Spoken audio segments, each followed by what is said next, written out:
Studios commonly offer movie reviewers advanced screenings of their movies so they have time to write their reviews. ARs included before the movies become available to the general public. The Los Angeles Times is the paper of record for the Los Angeles metro area, so you'd expect its writers to have easy access to these movie screenings. But in a Friday tweet storm, LA Times writer Glenn Whipp said that Disney had banned the paper from screenings of movies like Thor Ragnarok in retaliation for its critical coverage of Disney's relationship with the city of Anaheim, home of Disneyland. The Los Angeles Times has been put on pause by Disney, barring its reporters and critics from seeing its movies, Whipp wrote. Disney didn't like the Times' recent two-part story detailing Disneyland's business ties with the city of Anaheim. The charge doesn't just come from one writer, either. Walt Disney Studios declined to offer the Times advanced screenings, citing what it called unfair coverage of its business ties with Anaheim, said a statement on the LA Times website. You can read the stories that supposedly triggered the ban here and here. The first story details how Disney has received hundreds of millions of dollars worth of subsidies and tax exemptions in exchange for expanding its Disneyland facilities. For example, Disney got a 30-year exemption from ticket taxes in exchange for a $1 billion investment in a new Star Wars exhibit in Anaheim.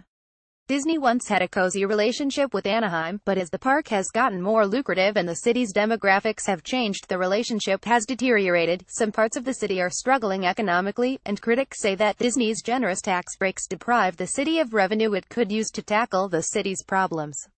Anaheim is now 53% Hispanic, and according to the LA Times, 3 of the 4 council candidates that Disney's campaign spending in 2016 supported were white, while 3 of the 4 candidates who were targeted with negative campaigning by PACs with direct or indirect financial connections to Disney were Latino. Disney spent heavily to support Disney-friendly candidates in the 2016 election for the Anaheim City Council. But 2 new Disney critics won seats on the council, enough to give Anaheim mayor and Disney critic Tom Tate a majority. Some of the campaigns were nasty. The LA Times reports that a news release sent to area media outlets detailed a 2016 misdemeanor domestic violence case involving the brother-in-law of one of the candidates Disney opposed. The firm that sent the release counts Disney as a past client, the paper says, and has worked with Chris Murray, an Anaheim councilwoman who is seen as a Disney ally. Murray also went on a European vacation with Disney Government Relations Director Carrie Nocella shortly after Murray was re-elected to a second term in November 2014, though Murray says she paid her own way on the trip.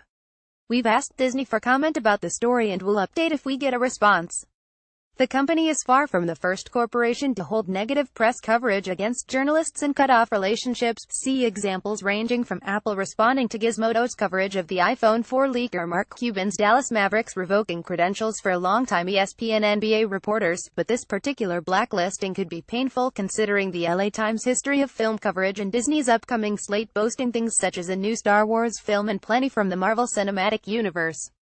This post originated on Ars Technica.